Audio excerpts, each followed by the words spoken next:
So for the sake of time that is successfully wasted, I'm gonna be commenting on 2 episodes of Tulsa King in this video. We're back from last episode, and Dwight actually comes clean to his sister Joanne, telling her about Musso and the mission he has to complete so they don't all get booked. She's understanding and provides help. Who would have thought? I think except for the other mobsters, it would have really helped a lot if Dwight spilled the beans a little earlier. But then again, this is the mind of somebody who served a 25-year sentence for ungrateful punks in New York, so go figure. At the distillery, it all seems good for the crew. Police is waving off the crushed inspector and is generally treated like an accident. Fortunately though, they still pull a liquor license, so they can't sell any booze anymore. Which reminds me, where did they sell it before?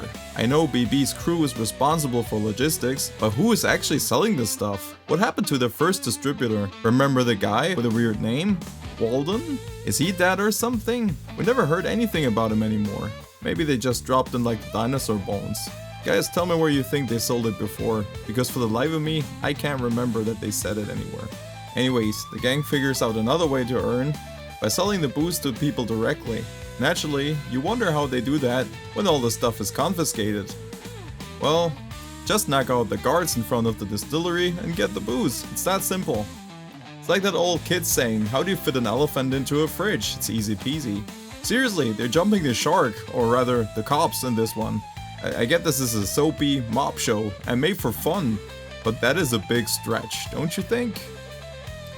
In the meantime, Dwight tries to clear the air with Quiet Ray. He calls him and proposes to meet him in Arkansas.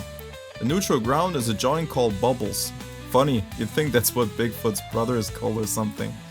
I don't know. We switch to Musso, who is in fact keeping BB at a black site. Okay, that makes sense. I guess Musso was tired of Bill being all up in Dwight's business, possibly sabotaging his work for the FBI. What's the end goal though? Keep him there for detention till Dwight's job is done? This is ridiculous. So Mitch and Cleo and Bodie and Gray split up the product, hauling it in 2 old-timers to the new clients. It is all smooth sailing until Mitch and Cleo actually get pulled over by some motorcycle cop. Ah, the highway patrol. The best of the best. So no wonder the lawman is a crook. He knows about the whiskey and arrests them on the spot, courtesy of Jeremiah Dunmeyer. But as usual in this episode, no biggie, they'll be out of this in a jiffy. It doesn't take long, and the couple whack him while he searches the trunk of their car for guns. They unlock their cuffs, step his tires, and chain him to his bike. Convenience on this one. Meanwhile, some of Dunmeyer's dogs follow Dwight on his drive to Arkansas. He stops at a gas station, and they prep to take him down, only for Bigfoot to smack the shit out of them. He even yells boom with every punch. Somebody would be proud of this one. This episode. All the while, a concerned Cole watches from afar. His dad calls him and urges him to finally kill Dwight. And that's gonna be tough, but you know, just like when you gotta dig for a boss, you can always half-ass your work just enough not to get fired. And that's exactly what Cole will do as well. The crew arrives at Bubbles and they meet Quiet Ray and his troops. Ray tells Dwight that he wants his share of the liquor business, and he demands him to give him 80% of the profits. Manfredi is pissed off naturally, and goes off on Ray, calling him delusional, and if he has anything to do with Bill's disappearance. The meeting goes downhill, especially when Cole and some other guys shoot up the restaurant. All but a few guys of Quiet Ray's crew survive, and Ray blames it on Dwight, trying to assassinate him. Somehow, those mobsters always get it wrong. This might as well be a Curb Your Enthusiasm episode. Oh, by the way folks, that's a great show, you should check that one out. Now how is some gunfire at his table supposed to be for Quiet Ray, huh? Dwight isn't sitting there in a bomb suit. If he were, I would get suspicious too. Quiet Ray please. And on to the next one. It's time for some damage control. Dwight phones Quiet Ray again and tries to calm him down. But Ray's not pleased, but doesn't call the dogs on Dwight just yet. It's unclear if it will stay that way though. This Quiet Ray guy should do a demonstration of his power. So far it's all talk. You make a powerful character, show what he can do, don't just tell us about it. It's clear Dwight needs to take care of Dunmeyer, so he tries to make him weaker first. He visits the district attorney to convince him to change sides.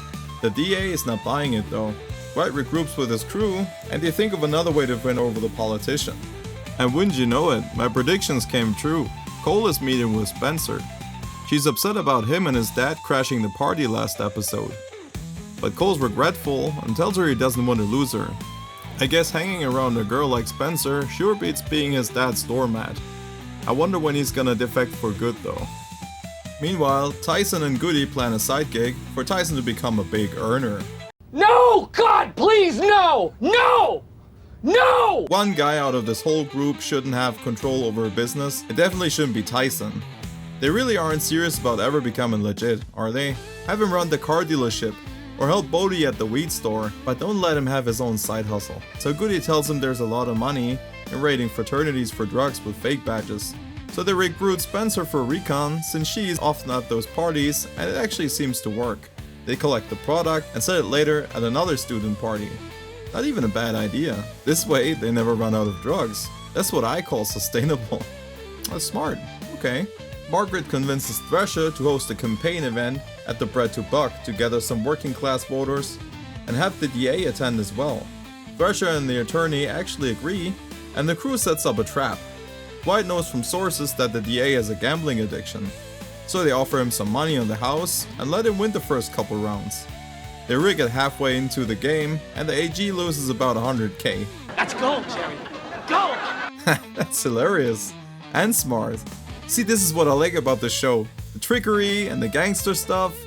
Now the AG is backed. I wonder what they're gonna do next. So Dwight shows up to console the politician and tells him to help him with his gambling debt, in exchange for his support of course. And the AG reluctantly agrees. At the end of the episode, Dunmire shows up at the AG's office, upset about the news of him changing sides. He attacks him and is thrown into jail. What an idiot! Oh, what a loser!